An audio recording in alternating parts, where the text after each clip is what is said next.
አለ። ከክርስቶስ ውጪ ሌላ ድነት አለ፣ መዳኛ አለ። ከክርስቶስ ውጪ ጥምቀትና ቁርባን ምናምን ሳይሆን ከክርስቶስ እንደ አካል ከክርስቶስ ውጪ ሌላ ደም የፈሰሰ አለ፣ ሌላ ደም አለ። ደም የፈሰሰ ብቻ እኮ አይደለም። ደም ያፈሰሰ ብቻ አይደለም። ይኸውልህ ብዙ መዳኛ መንገድ አለ። ራሳቸው ሲያስተምሩ ብዙ መዳኛ መንገድ አለ። እሱን ንገረኛ። ምንድነው ብዙ መዳኛ መንገድ የምትለው? አንድ ሁለቱን ንገረኝ እስኪ ልስማ። እስኪ እንዴ ለምሳሌ ያህል እነሱ በእንትኖች በምንድነው በአማላጆቻቸው እንደሚድኑ ይናገራሉ። የተለያየ ብዙ አስተምሮ አይድኑ መዝሙርዬ አይሉ ማንም ኦርቶዶክስ እዚህ ጋር አስገባልሃለሁ። ማንም ኦርቶዶክስ ድነት የሚገኘው በኢየሱስ ነው ብለው ነው የሚያምኑት። ድነት ኢየሱስን በማመን ከዛስ ምስጢራትን በመጠበቅ ነው የሚዳነው። ከዛ ውጪ ሌላ ድነት አለ ብለው አያምኑ።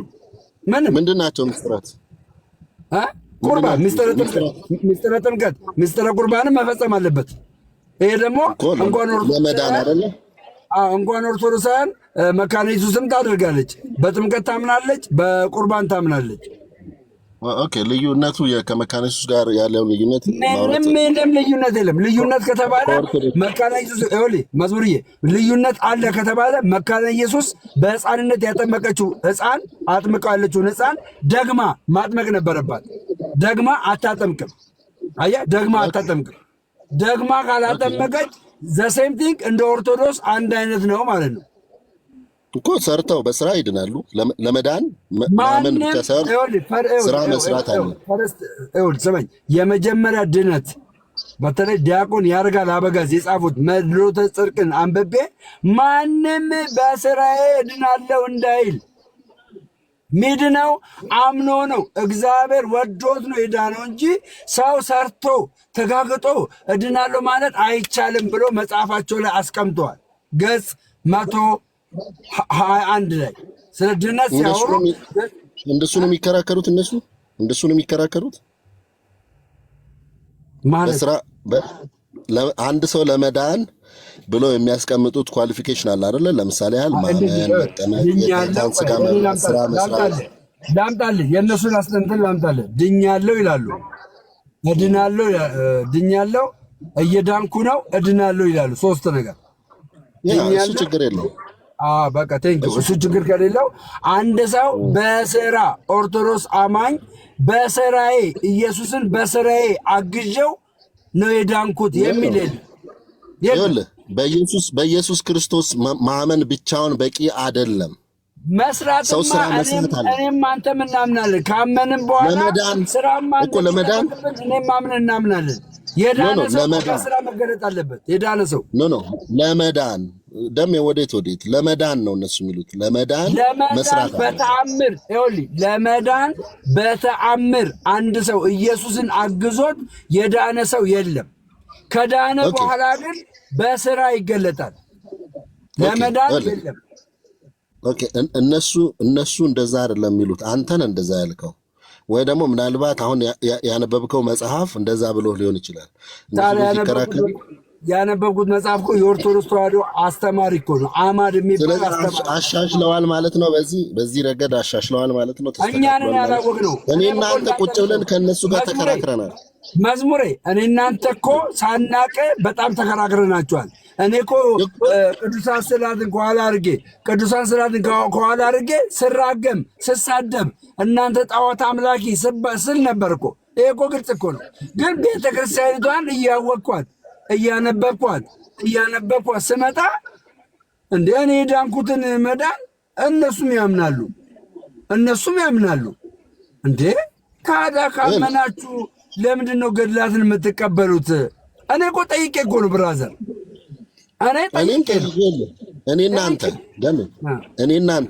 እኔናንተ ቁጭ ብለን ከእነሱ ጋር አውርተናል አላወራንም በዚህ ጉዳይ? ተሳድብ ያለው ማውራት ብቻ አይደለም እኮ ተሳድብ ያለው ትክክል አልነበርኩም። ለመዳን አንድ ሰው ስራ መስራት አለበት አይሉ እያነበብኳት እያወቅኳት ስመጣ ተለወጥኩ። ምን ላድርግ? እሺ ተለወጥኩ። አእምሮ ተለወጠ። ስለዚህ ይህችን ቤተክርስቲያን መሳደብ እግዚአብሔር እንደ መሳደብ ቆጠርኩ። እንዴ የዳነ ሰው እኮ ነው ማባረው። በኋላ ሙስሊም ቢሆንብኝስ? ይሄ ሰው ሙስሊም ቢሆንብኝስ እንዴ?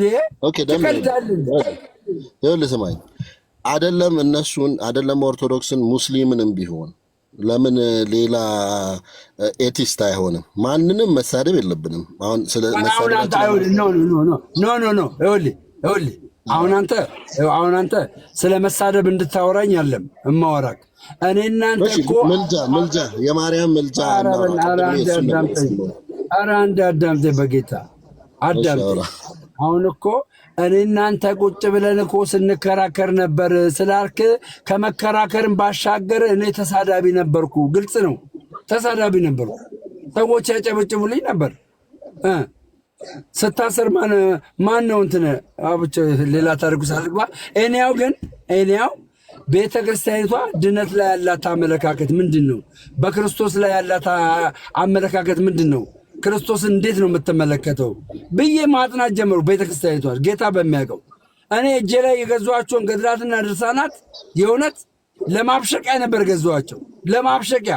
ግን እግዚአብሔር ለማብሸቂያ ትጠቀመው። አሁን ደግሞ እስቲ አንብበውና የሚል በቃ ውስጤ እንዳነበው ረዳኝ። አንብቤ አንዳንዶቹን አነበብኩላቸውና ትቀበላለህ አትቀበልም ስለው ይህንንማ እቀበላለሁ ይለኛል። ታዲያ ገድላትና ድርሳናት ይጥፋ ለምን ትላለህ እለዋለሁ። አየህ ይሄ አይደለም። ይሄ ሳይሆን ሌሎች ደግሞ ድርሳናት አለ በቤተ ክርስቲያኒቷ ደግሞ እንደዚህ አለ በቤተ ክርስቲያኒቷ። አሁን አንድ ገድል ኦርቶዶክስ ተዋሕዶ ያሳተመችው ከሆነ ይሄንን ገድል አለመቀበል አችልም። ከገድሉ መሃል ግን አንዱ ካልተረዳና ካልገባ ለአእምሮ ለመቀበል ግራ ከገባ ይሄንን አለመቀበል ትችላለህ። ግን አደባባይ ላይ ወጥተህ ስህተት ነው ብለህ መናገር አችልም። ሳትቀበል ብትሞት የዘላለም ሕይወት አለ። ሌሎችን ደግሞ ክርስትና ለማጠናከር ለማጠናከር ክርስትናን ለማጠናከር የሆነ ነገር ትወስድበታለህ፣ ትማርበታለህ። ከዛ ውጭ ግን ገድላትና ድርሳናት ሙሉ ማለት ነው ገድላትና ድርሳናት የዘላለም ሕይወት አያሰጡም የሚል አቋም አላት ቤተ ክርስቲያኒቷ። ፐረድ ይህን የሚከራከሩ ካሉ እንግዲህ ያምጣና ከቤተ ክርስቲያኒቱ አስተምሮ አዎ ይሄውና እንደዚህ ብሎ ያሳየኝ። አለበለዛ ቤተ ክርስቲያኒቷ ገድላትና ድርሳናት የዘላለምን ሕይወት ያሰጣሉ ተብለው አልታተሙም። ይህንን ሮዳስን ሳይቀር ነው የጠየቁት። ዶክተር ሮዳስን ሳይቀር ነው የጠየቁት። ኦኬ እኔ እንደዛ ሲሉ አልሰማሁም። ገድልና ድርሳናት ያሰጣል ሲሉ አልሰማሁም። ቆይ እኔም ላውራሽ። እንደዛ ሲሉ አልሰማሁም። ግን እኛ የምናምነው እንደ ወንጌል አማኝ መዳን በኢየሱስ ክርስቶስ ብቻ ነው ብለን ነው የምናምነው። ማንም ሰው ለመዳን ሌላ ነገር የሚጨምር ከሆነ መዳኑ ላይ ምን አለ? እሺ ኦርቶዶክስ ምን ጨመሩ? አልነገርከኝም እኮ ምን ጨመሩ? ስራ። የምን ስራ? አንድ ሰው ስራ ካልሰራ አይድንም። እንዴት አንተ ዝሙት እየሰራ ትድናለህ እንዴ? ኖ ስራ እኔ ሌላ ነገር እኮ ምን ስራ? አሁን ዝሙት ስራ ነው። አንተ ድሃ መርዳት ለመዳን ነው። ድሃ መርዳት ለመልካም ለመዳን ነው። አዳምጠኝ፣ ሌላ ልጨምርልህ። ይኸውልህ የተክልዬ ሃይማኖት ገድል ላይ በዚህ በተክለ ሃይማኖት ገድል የተቀበረ እስከ 7 ትውልድ ድረስ ወይም ደግሞ ለነዳያን ላይክ ርስቅ የሰጠ ማለት የመጻወተ ማለት ነው። እስከ 7 ትውልድ ድረስ እምርለታለሁ የሚል ኪዳን ተገብቶላቸዋል። አንድ ሰው እኔ በተክለ ሃይማኖት እዛ ቦታ ላይ በተክለ ሃይማኖት ስም የሆነ ርስቅ በሰጥ እስከ 7 ትውልድ ድረስ እምርላለሁ የሚልን ቃል ይዤ መጥቼ ሰጥቻለሁና ርስቅ አድርጌያለሁ፣ ለነዳያን አብልቻለሁ፣ አጠጥቻለሁ ብዬ እዚህ ጋር ድጋሚ መጥቼ እግዚአብሔር ደስ በማያሰኘው መልኩ ስራ በሰራ እዛ የሰጠሁት እንደ ዋጋ አያዝልኝም። ለምን? እግዚአብሔር ሁል ጊዜ እምነቴ በጽድቅና በቅድስና እንድጠብቀው ይፈልጋል። አጥብቄ እንዲይዘው ይፈልጋል። አየህ፣ በቀብድ እንደዚህ አድርጌያለሁ የሚል በቀብድ የሚሆን ትምህርት ኦርቶዶክስ ተዋሕዶ የላትም። ስለዚህ እኔ የምነግርህ ምንድነው መዝሙርዬ፣ ኦርቶዶክስ ውስጥ አንድ ሰው ካመነ በኋላ እምነቱን በጽድቅና በቅድስና መቀጠል አለበት። የዳነ ሰው ደግሞ መገለጫው ምንድነው? መስጠት ነው። ይሄ እኮ መስጠት የጸጋ ስጦታ ነው። መስጠት እሰጣለሁ፣ አንተም ትሰጣለህ እኮ ገባ? የምትሰጠው ተገደህ አይደለም፣ ግዴታ አይደለም። የምትሰጠው ተገደህ አይደለም፣ ገባ? ተገደህ ሳይሆን አንተ ውስጥ ያለውን ታካፍለው። ይሄ የኦርቶዶክስ አስተምሮ ነው። ለሚ አሁን አንተ ስታወራ ራሱ ከስር ይኸውልህ ያለ ስራ አይዳንም ብሎ የሚጽፉ ብዙ ኦርቶዶክሶች አሉ። አንተ ያለ ስራ አይዳንም የሚሉ አዳምጠኝ። ይኸውልህ ያለ ስራ አይዳንም ብሎ የሚሉ ምን መሰለህ? ያለ ስራ አይዳንም ብሎ የሚሉ ምን መሰለህ? አንድ ሰው ካመነ በኋላ ስራ መስራት ይጠበቅበታል። ያመነ ሰው ያለ ስራ መገለጥ አይችልም። እኔም እቀበላለሁ። ነገር ግን አንድ ሰው ከማመኑ በፊት በስራው የዳነ የለም። ማንም በስራው የዳነ የለም። በቃ ከዳነ በኋላ ነው ስራ የሚጠበቅበት። ከዳነ በኋላ በስራው ግን የዳነ የለም። እኔ እናንተ ጥያቄያችን ይሄ ነው። በስራ መዳንና ከዳነ በኋላ መስራት የሚለውን መለየት አለብን። መዝሙር እሺ አባቴ። እሺ ደሜ ይኸውልህ አንተ አሁን የምትለው አንድ ሰው ከዳነ በኋላ መስራት አለበት ነው አይደለ? ይሄ የወንጌል አማኝ እስከዛሬ የምንከራከረው ነገር ነው። በቃ የኦርቶዶክስ ማስተምሮ ይሄ ነው። ኦርቶዶክስ እኮ ሳናቃት ነው የምንከራከረው። አንከራከር የምለው ለዚህ ነው። አንከራከራቸው፣ ዲቤት አንጥላቸው የምለው ለዚህ ነው። ቴንክ ዩ ስለተረዳኝ በእውነት እንላለን። ወንድማችን ይቅርታ አድርጋና እንላለን። መጀመሪያ ማመን ማጥቻለሁ ደግሞ ስራ ነው። ሸባታ ወይ የምታወራዋን እህት ላውራት አንድ ጊዜ። ማናት? እኔ ብዙ አማርኛ አልችልም።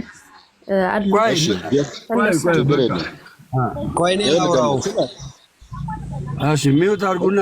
እሺ አሁን መስፍኔ ኦርቶዶክስ ነው።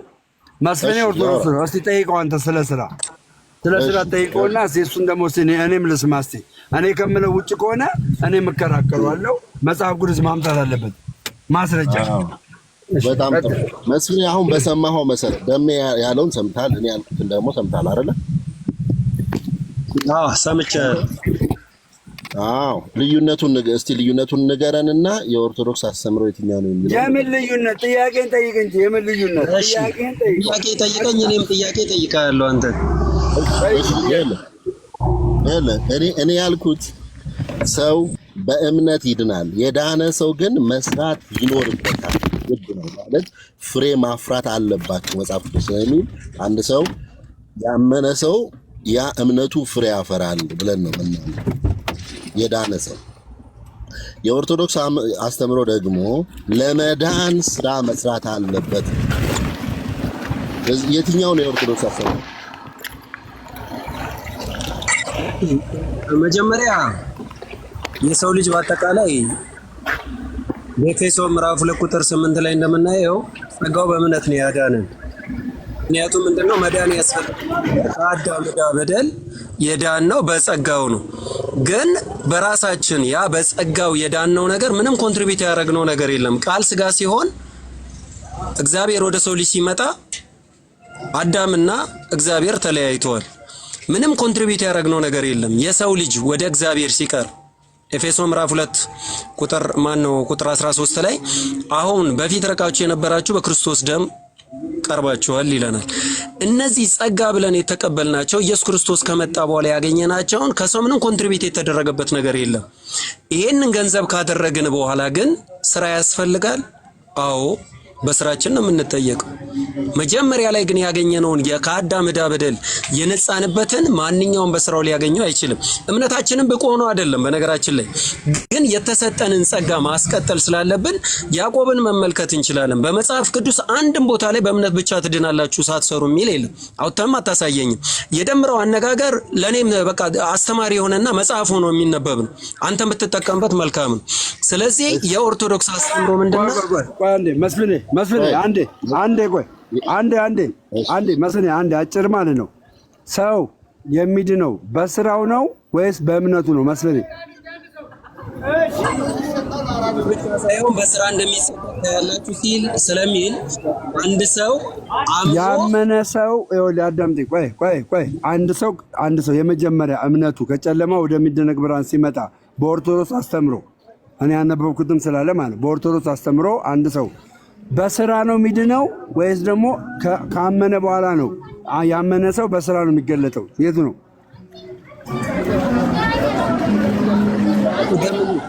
ማንኛውም ሰው በዚህ ምድር ላይ ያለ የመጀመሪያውን ጸጋ በእምነት ሲቀበል ምንም ያደረገው ኮንትሪቢዩት የለም። ከዛ በኋላ ስለዚህ ያለ ስራ ነው ያለ ስራ ነው ያመነው ማለት ነው። ያለ ስራ ነው ያመነው። አዎ ትክክል። አዎ ከዛ ያመነ ሰው ደግሞ በስራ ይገለጣል። አዎ ቴንኪው። በቃ ይኸው ልዩነት አለ። መዝሙር ልዩነት አለ፣ በደንብ አለው። እሱ ለመዳን ስራ ሲደመር እምነት ሲደመር ስራ ነው የሚለው። አንተ ደግሞ የዳነ ሰው መስራት አለበት ነው ያልከው። እሱ አምነ ሰርተህ ነው የምትድነው። አርጊውመንት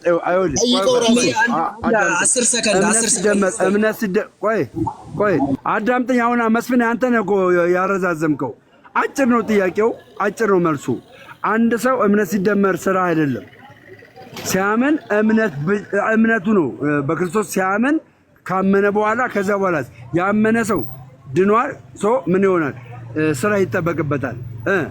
የዳነ ሰው ደግሞ በምን ይገለጣል? ጥምቀት መጠመቅ አለበት። የጌታ እራት መውሰድ አለበት፣ ወይም ደግሞ ቅዱስ ቁርባኑ መውሰድ አለበት፣ ስጋው ደግሞ ማለት ነው። ከዛስ እምነቱ ያመነ ሰው ደግሞ በስራ ይገለጣል። ከዛ ውጭ ግን አንድ ሰው አምኖ ኢየሱስን ደግሞ በስራ አግዞት የዳነ ሰው የለም። ፈርስቴጅ ድነት ነው የሚያወራ፣ የመጀመሪያ ድነት ነው የሚያወራ። ገባ? የመጀመሪያ ድነት።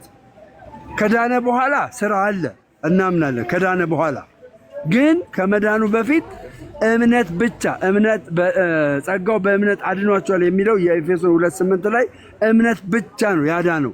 ካመነ በኋላ ነው ስራ መስራት የሚጠበቅበት። ቁርባን መውሰድ አለበት፣ ስጦታ መስጠት ካለበት ስጦታ እየሰጠ መጠመቅ አለበት።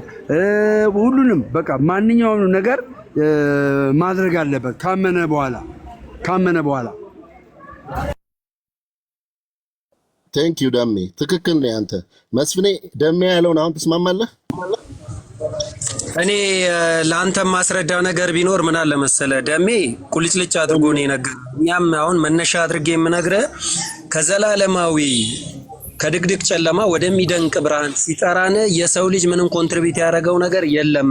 ግን አሁን ቆሜ ላለሁበት ነገር በአጠቃላይ ከእምነት ተነስቼ ትእዛዝ መጠበቅ ያስፈልገኛል፣ በላከው በማመን ያስፈልገኛል፣ ወንጌልን መስበክ ያስፈልገኛል፣ ቀዝቃዛው ማቅረብ አለብኝ። አሁን ግልጽ እያደረኩ ከአንተ ጋር መነጋገር ስለፈለኩ ነው። መጽሐፍ ቅዱስ ያርጌ ነው መነጋገር። ስለዚህ እነዚህን የመሳሰሉትን ነገሮች ማስታረቅ አለ፣ መክሊትም ማብዛት አለ፣ ስለ ጽድቅ መሰደድ አለ፣ መነቀፍ መጠላት አለ። በመጽሐፍ ቅዱስ አደርግልሃለሁ ከፈለክ። ግን አንድ ሰው አምኛለሁና አንዴ እኔ አሁን ጸጋው በእምነት አዳነኝ ዳንኩ አይደለ? ይሄንን ነገር በመጀመሪያ ባገኘሁት አጽንቼው ሊሄድ ያስፈልጋል። ያዳነኝ ምንድነው? ጸጋው በእምነት። ስለዚህ ይሄንን ነገር ማጸናው በምንድነው? ቀደም ደምረው እንዳለ ጸጋው በእምነት አድኖኛል። ስለዚህ የእግዚአብሔር ስጦታ በእኔ ውስጥ እንዲቀጥል ትእዛዙን መጠበቅ አለብኝ። እምነት ፕላስ ትእዛዝ መጠበቅ፣ እንደገና ቃሉን መስማትና በላከው በማመን ወንጌልን መስበክ ከኔ ይጠበቃል። እንደገና ደግሞ ምናኔ ማድረግ የዘላለም ሕይወት ያሰጣል። ማቴዎስ 19 ማየት ይችላል። ሌሎችንም ነገሮች ማቴዎስ 10:40 ላይ ቀዝቃዛው ማቅረብ ያስፈልጋል። እነዚህን የመሳሰሉትን ነገሮች በአጠቃላይ ስንፈጽም እስከ መጨረሻው ስንጸና እንድናለን። ስለዚህ እኛ በኢትዮጵያ ኦርቶዶክስ ተዋሕዶ ቤተክርስቲያን ስራ የምንለው ጸጋውን በአገልግሎት የምንገልጽበት ቃሉን የምንተገብርበት እንጂ ምናልባት አንተ የምትላቸውን ነገር አይሆንም። ግን በፕሮቴስታንት ስራ ትሰራላችሁ አባቴ ካላስቸገርኩ የኛ ይሄ ነው። ይኸውልህ ቴንክ ዩ መስፍኔ። አሁን ውይይታችን ምን እንደሆነ ታውቃለህ? ኦርቶዶክስ ስራ ሲደመር እምነት ሲደመር ስራ ነው መዳንን የሚያመጣው እንጂ አንድ ሰው ባመነ ጊዜ አልዳነም። ስራ እየሰራ እየኖረ ነው እየዳነ የሚሄደው ነው የኦርቶዶክስ አስተምሮ። የፕሮቴስታንቱ መድገም አያስፈልገኝም ደሜ ያለው ነው። አሁን ሰው አምኖ ይድናል ያለምንም ስራ። ነገር ግን ይሄ ሰው እምነቱን መጠበቅ አለበት፣ በጽድቅ መኖር አለበት፣ መልካምነትን ማሳየት አለበት፣ ለድሆች መስጠት አለበት፣ ሁሉንም ነገር ማድረግ አለበት። በቤተ ክርስቲያን ውስጥ መደረግ ያለበትን ነገር ሁሉ ማድረግ አለበት። ይሄ መጽሐፍ ቅዱሳዊ አስተምሮ ነው። ነገር ግን የኛ ክርክር ምንድነው? ኦርቶዶክስ ስራ ሲደመር እምነት ሲደመር ስራ ነው መዳንን የሚያመጣው ብላ ነው የምትለው። ስለ አንተ የደገምከው ሐሳብ አትበል፣ ያለ መረጃ አትናገር። ኖ ይኸውልህ፣ አሁን ከዚህ በኋላ መዝሙር ሊልህ አይችልም አለ እኮ ከስሩ እየጻፉ ነበረ። እምነት ሲደመር ስራ ነው። አንድ መዝሙር ደሜ ይኸው እየሰማ ነው መስፍን እያለ ያለው። ለምሳሌ ቀዝቃዛ ውሃ ማጠጣት አለብን እምነት ብቻ እንዳልሆነ መስፍኔ ደጋግሞ ቤቱም ከፍቶ የሚያወራ ነገር ነው። በእምነት ብቻ መዳን እንደሌለ። እሺ ከአንዳችሁ ጋር አይ እኔ በጥቅስ ነው የማወራው ይላሉ። ባልታውን ተውና አምናለሁ አላምንም ትለኛለህ። የኛ ቤት ልጀምር። መዝሙር አንድ ሰው ኤፌሶን ምዕራፍ 2 ቁጥር 8 ላይ ጸጋው በእምነት ካዳነው በኋላ ማቴዎስ ወንጌል ምዕራፍ 19 ላይ ምን ይላል? ወደ ሕይወት መግባት ብትወድ ግን ትእዛዝ ጠብቅ አለው። እምነት ፕላስ ትእዛዝ መጠበቅ ያድናል አያድንም?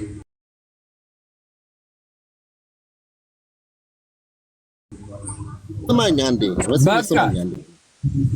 እኔ የኦርቶዶክስን ስራ እንዴት አብጠርጥሬ ያሳያለሁ? ከመጽሐፍ አሉባልታ አልፈልግም። አሁን እኔ የምጠይቅህን መልስልኝ። ያድናል አያድንም? አሁን የኦርቶዶክስ አስተምሮ ምንድን ነው? ምን ገባችሁ? አንዴ መዝሙር አንዴ እኔ ነገርኩ። የኦርቶዶክስ አስተምሮ ነው። ይሄን የሚቃወም ካለ እኔን ነው የሚያናግረኝ። ይሄን የሚቃወም ካለ አናግረው። መስፍን ጋር ተነጋገሩ። ደምረው መስፍን የሚያምነው ምን ተላለብህ አለ። ደምረው እኮ ትክክል እኮ ነው። ምን ብዬ ላናግረው? አንተን ነው እንጂ ማናገር። አንተ መዝሙር ምንድነው እኔ የምታናግረው? በቃ ይኸው ተስማማ እኮ መስፍን ተስማማ። ምንድነው መስፍን የሚያናግረኝ? ምንድነው የምታደርገው? መዝሙር እንዴ የግድ በቃ ስራ ሰርታችሁ ነው የዳናችሁት ለማለት ለምን ትፈልጋለህ እንዴ?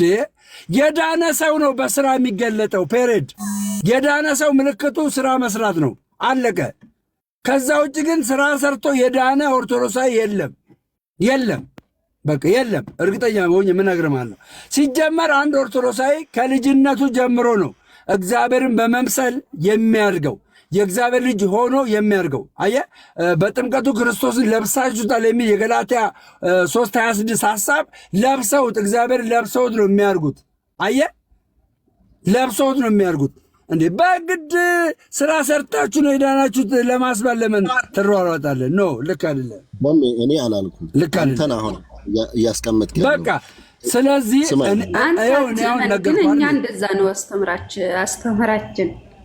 አሁን አንተ ምንድነው እኮ ደሜ ያለው አማርኛ ስለማትግባ እናውቀዋለን እንጂ አንዴ አማርኛ ትንሽ ያጥርሻልማ። አንዴ አማርኛ ስለሚያጥርሽ መነጋገራችን። እሺ ደሜ እሺ መዝሙር ትንሽ ማለት ግልጽ ያልሆነለት ነገር እኔ እንደታየኝ፣ ለምሳሌ ጸጋው በእምነት አድኗችኋል የሚለው ከምን ድነት ነው? እና ይሄ ስራ የሚያስፈልግበት ቦታ አለው። ለምሳሌ የክርስቶስ አካል ለመሆን ክርስቶስን ለመልበስ ወደ ቤተ ክርስቲያን ለመጨመር እንደገና ደግሞ በአዳም ምክንያት ከመጣው በዛ የኃጢአት ውጤት ከዛ ሞት ከእግዚአብሔር መራቅ ከነዚያ ሁሉ ለመዳን ምንም ስራ አያስፈልግም። ያለ ስራ ነው በቃ የክርስቶስ አካል እንሆን እናምናለን።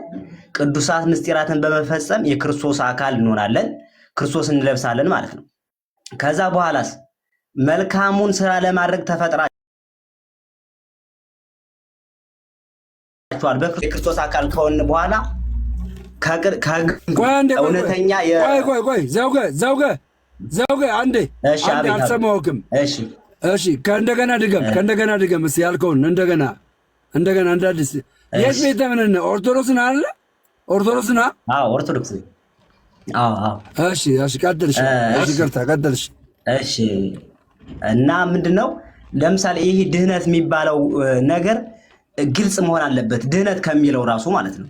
አሁን ጸጋው በእምነት አድኗችኋል የሚለው ከእግዚአብሔር ርቀን ከነበርነው በአዳም ምክንያት ከመጣው ውድቀት ከዛ የዳን ነው። እንደገና ያን ክርስቶስ እንደመጣ እርሱን አምነን በክርስቶስ አምነን ቅዱሳት ምስጢራትን ፈጽመን የክርስቶስ አካል እንሆናለን፣ የቤተ ክርስቲያን አባል እንሆናለን እንጂ ከዛ ስራ የማንም ስራ አያስፈልግም። እዛ ጸጋው በእምነት ነው የሚያድነን እንጂ ከዛ የክርስቶስ አካል ለመሆን የቤተ ክርስቲያን አባል ለመሆን ክርስቶስ ለመልበስ ስራ ያለ ስራ ነው እንደዛ የሚኮነው ማለት ነው።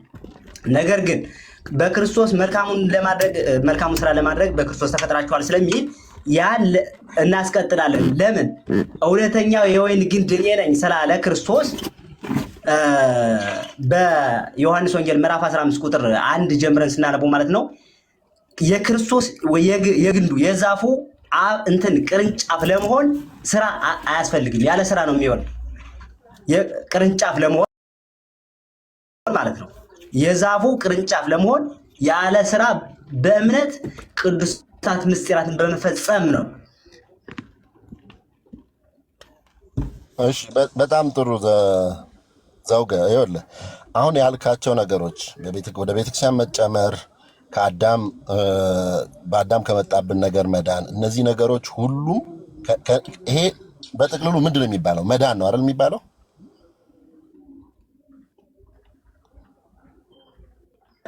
ዘውጋር ይሰማል? ይቅርታ አንድ ጥያቄ መጠየቅ ይቻላል? ቆይ ልጨርስና ትቀጥላለህ። ልጨርስ እና ልጨርስ አንዴ ልጨርስ። ያው በዮሐንስ ወንጌል ምዕራፍ 15 ከቁጥር 2 ላይ ያለው እንግዲህ በእርሱ ያለውን ቅርንጫፉን ፍሬ የማያፈራውን በእርሱ ያለውን ቅርንጫፉን አባቴ ያስወግደዋል አለ። ስለዚህ ማፍራት ከቅርንጫፍነት ከመወገድ ያድናል። ስለዚህ ከመወገድ ካዳነ ለድህነት ስለዚህ ያድናል ማለት ነው። መጀመሪያ ግን ስራ የሚያስፈልግበትን ቦታ ማወቅ ይገባል። የክርስቶስ አካል ለመሆን የቤተ ክርስቲያን አባል ለመሆን ያለ ስራ ነው። በአምነህ ቅዱሳት ምስጢራትን ስትፈጽም ነው የክርስቶስ አካል የምትሆነው። ከዛ በኋላ ከቅርንጫፉ ላለመወገድ እንደገና ደግሞ በማቴዎስ ወንጌል በምዕራፍ 25 ቁጥር 41 ጀምረህ በቃ ይሄን ትቀበላለህ። ይሄን ትቀበላለህ። አሁን ኦርቶዶክሳውያን የነገሩን ትቀበላለህ። እሱ አሁን ያወራው የወንጌል አማኞች አስተምህሮ ነው። ምንም ጥያቄ በቃ ኦርቶዶክስ መሄድ ነው የምታምነው። በቃ የኦርቶዶክስ አስተምሮ መዝሙር በቃ ኦርቶዶክስ መሄድ ነው የምታስተምረው።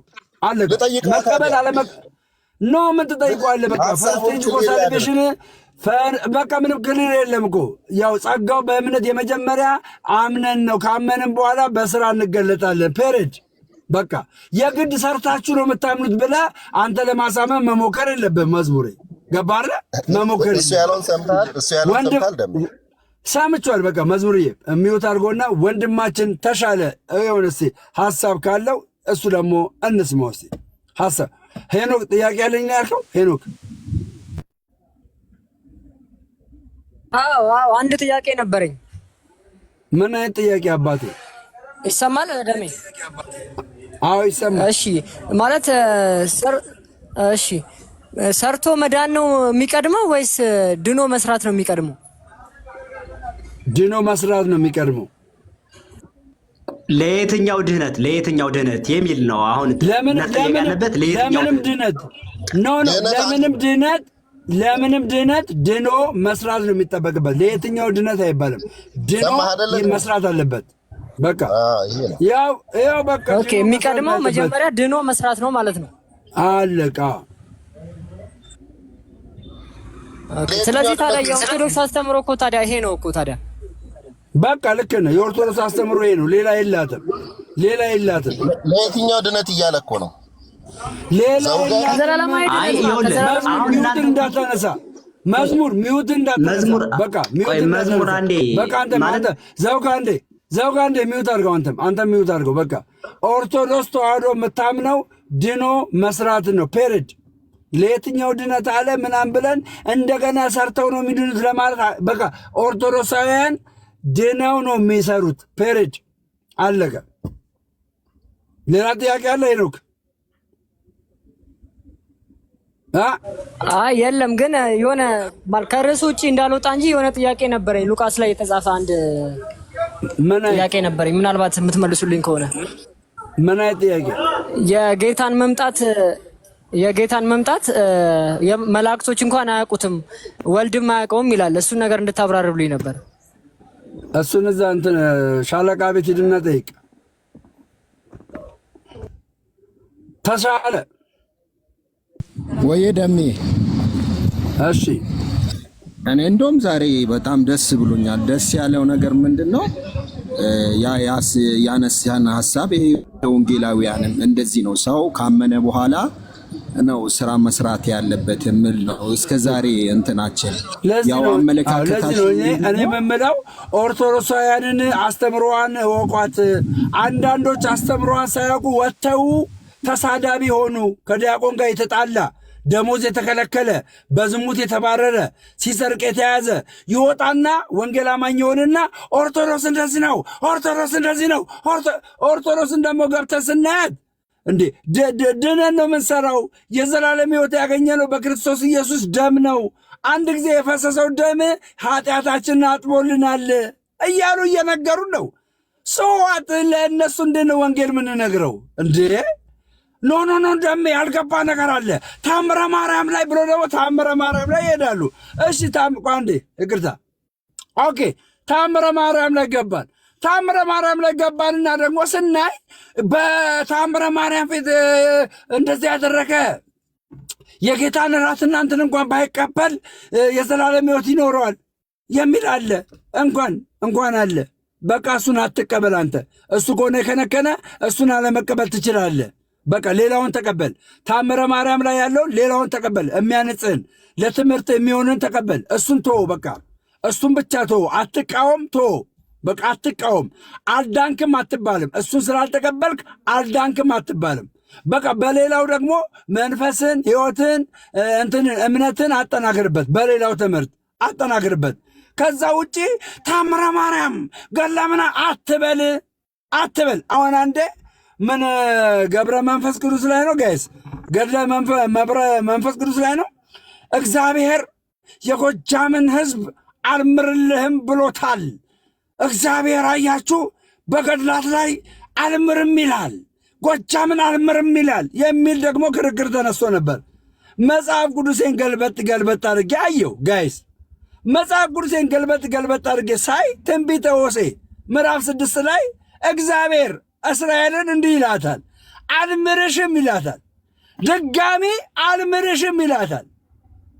አያችሁ ድጋሚ አልምርሽ። እውነቱ እንኳን ይጻፍ፣ እውነት ሆኖ ይጻፍ። ያቃል እውነት ሆኖ ይጻፍ። ግን መጽሐፍ ቅዱስ ላይ እግዚአብሔር እስራኤልን አልምርሽም ብሏታል። አልምርሽም ማለት ነው። ከዛስ እግዚአብሔር ደግሞ የእንደገና አምላክ ሆሴዕ 6 ላይ እግዚአብሔር ደግሞ የእንደገና አምላክ ስለሆነ ሁሉ ጊዜ ምሕረት በእጁ ላይ ነው። አልምርህም ቢል ነገ እግዚአብሔር ይምርሃል። ከሰከንድ በኋላ ደግሞ እግዚአብሔር ይምርሃል። አትዋሽ። ላንብብላ። እሺ እና ገድላት ላይ ሄዳችሁ ጥብቅ ብላችሁ የኦርቶዶክስን አማር ትምህርት ለማፍረስ አትጣሩ። አማር የሚባለውን ትምህርት እወቁት መጀመሪያ። አማድ ዶግማ 5ቱ አማደ ምስጢራት የዘላለም ሕይወት የሚገኝበትን ትምህርት የኦርቶዶክስ ተዋሕዶን እወቁት። ከዛ በኋላ ያሉትን አዋልድ መጽሐፍቶችንም ጨምሮ ማለት ነው። አዋልድ መጽሐፍቶችንም ጨምሮ የምታዩት እምነታችሁን ለማጠንከር ለመማሪያ ነው የሚጻፉት። ከዛ ውጭ ግን ለመሳደብ እንዲን ለማለት አታርጉት። እሺ ቆይ ቃሉን ላንብበውና ትንቢተ ሆሴዕ ኦኬ። ሆሴዕ ትንቢተ ሆሴዕ ምዕራፍ 6 ላይ እሺ።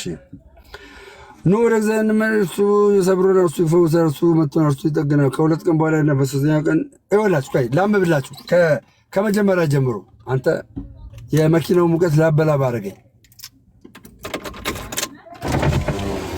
እሺ ጋይስ ዛሬ እሺ እንደዚህ ይላል እግዚአብሔር። ይኸውላችሁ እንደዚህ ይላል። ይኸው ስሙኝ። ኑ ወደ እግዚአብሔር እንመለስ እርሱ ሰብሮናልና። እግዚአብሔር ሰብሮናልና እርሱም ይፈውሰናል። ከሰበረ በኋላ እንደገና የሚፈውስ እግዚአብሔር ነው። ከዛስ እርሱ መጥቶናልና እርሱም ይጠግነናል። አየ ይመታሃል፣ እንደገናስ ይጠግንሃል። ተመልከት የእግዚአብሔርን ባህሪ። ከዛስ ከሁለት ቀን በኋላ ያድነናል፣ በሦስተኛው ቀን ያስነሳናል፣ በፊቱም ሕይወትን እንኖራለን። እንወቅ እናውቀንም ዘንድ እግዚአብሔር እንከተል። እንደ ወገግታም ተዘጋጅቶ እናገኘዋለን። እንደ ዝናብ ምድርንም እንደሚያጠጣ እንደ መጨረሻ ዝናብ ይመጣል። ምሕረታችን እንደ ማለዳ ደመና ነው፣ ማለዳ እንደሚያጠል ነውና። ኤፍሬም ምን እንደሚያል ላድርግልህ? ይሁዳ ሆይ ምን ላድርግልህ? ስለዚህ በነቢያት እጅግ ቆርጣችሁ በአፌም ቃል ገድላችሁ ፍርዴም እንደ ብርሃን ይወጣል። ከመስዋዕት ይልቅ ምሕረትን ከመቃጠል መስዋዕት ይልቅ እግዚአብሔር ማወቅን እወዳለሁና እነርሱ ግን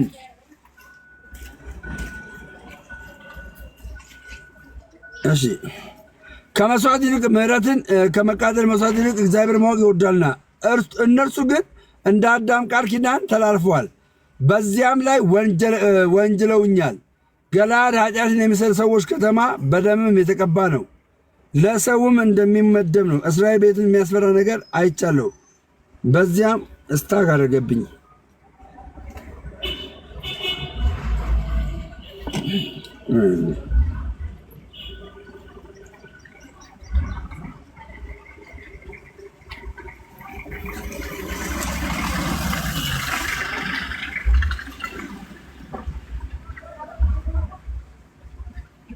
አንተም በዛ ላይ አዲስ አበባ ምን አታውቂ?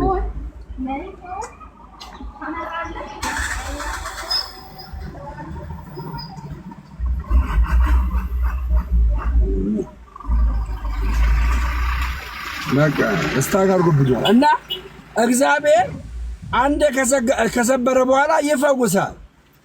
አየህ፣ አንደ ከሰበረ በኋላ ይፈውሳል፣ ያድናል፣ ያቆማል። የእግዚአብሔር ቸርነት እንደዚህ ነው። የሆነ ቦታ ላይ እንደዚህ ያጠፋ ይላል። ኖ ይሄን ከማድረግ ተቆጠቡ እላለሁ። እሺ ደሜ፣ አሁን ያው አንተን ነው የሚጠይቀው ጥያቄ ለኦርቶዶክሳውያን ጭራሽ ወንጌል አያስፈልጋትም እያልክ ነው። እሺ አንተ ምን ብለህ ትሰብካቸዋለህ ኦርቶዶክሳውያንን? ንገረኝ። አይ ጥያቄ ጠይቄያለሁ እኔ ማለትም ካሁን በኋላ አንተ በምትለው ወይም አልሰብክም ማለት ነው። ስለዚህ ለኦርቶዶክሳውያን ወንጌል አያስፈልግም እያልክ ነው? እሺ አዎ አያስፈልግም። እኔ አያስፈልግም ነው የምለው። አንተ ግን ያስፈልጋል ነው የምትለው? አዎ። እሺ ምን ብለህ ነው ኦርቶዶክሳውያን ወንጌል የምንነግራቸው? ንገረኝ እስኪ ምን ብለህ? ጥሩ ሀሳብ። የመዳን መንገዶች ብዙ ናቸው ኦርቶዶክሳውያን። ምን ናቸው እስኪ አንተ ታውቃለህ? የመዳን መንገዶች ምን እንደሆኑ ትነግረኛለህ? ለምሳሌ አንድ በደብረ ብርሃን ነው የሚያገለግሉ አገልጋይ አሉ። አንተም ሰምተሃል የእሳቸው አገልግሎት ማለት ነው። እሱ የመዳን መንገድ አለ። ገድላት ላይ ያሉትን ዳምዬ ነው። እሱ አይሆንም። ይኸውልህ ገድለ ተክለ ሃይማኖት ገዳም አንድ ሰው እዛ መጽዋዕት ቢያደርግ በገድለ ተክለ ሃይማኖት መጽዋዕት ቢያደርግ የሆነ ነገር ቢያደርግ እግዚአብሔር ለተክለ ሃይማኖት የገባለው ኪዳን አለ። እስከ 7 ትውልድ ድረስ እምርልሃለሁ የሚል አለ። ያ ሰውዬ ያንን ስላደረገ እዛ ቦታ ላይ ያንን ስላደረገ ተመልሶ መጥቶ ያንን አድርጌያለሁና ብሎ ማለት ነው። ተመልሶ መጥቶ ኃጢአት ቢሰራ እግዚአብሔርን ቢክደው ማለት ነው። ይሄ ልጅ እኮ ተክለ ሃይማኖት ጊዜ እንደዚህ አድርጓልና የዘላለም ሕይወት ይኑረው አይልም እግዚአብሔር። እንደዛ አይልም እግዚአብሔር። እንደዛ አይናገርም እግዚአብሔር። ገባ? አይናገርም እግዚአብሔር። ገባ? አይናገርም። የመዳኛ መንገድ አንድ ነው። የኢትዮጵያ ኦርቶዶክስ ተዋሕዶ ቤተክርስቲያን የምታምነው የሐዋርያት ሥራ ምዕራፍ 4 ቁጥር 12ን ጠንቅቃ ታስተምራለች። ሰዎች በኢየሱስ ክርስቶስ እንደሚድኑ ትናገራለች፣ ታስተምራለች። ራዕይዋ ቪዥኗ ይሄ ነው። ህልሟ ይሄ ነው። እምነግርህ ማለት ነው። እምነግርህ ከዛ ውጪ ከኢየሱስ ውጪ ሌላ አዳኝ የለም። ሌላ አዳኝ የለም ከኢየሱስ ውጪ። የዘላለም ሕይወት የምታገኘው በክርስቶስ ኢየሱስ ብቻ ነው።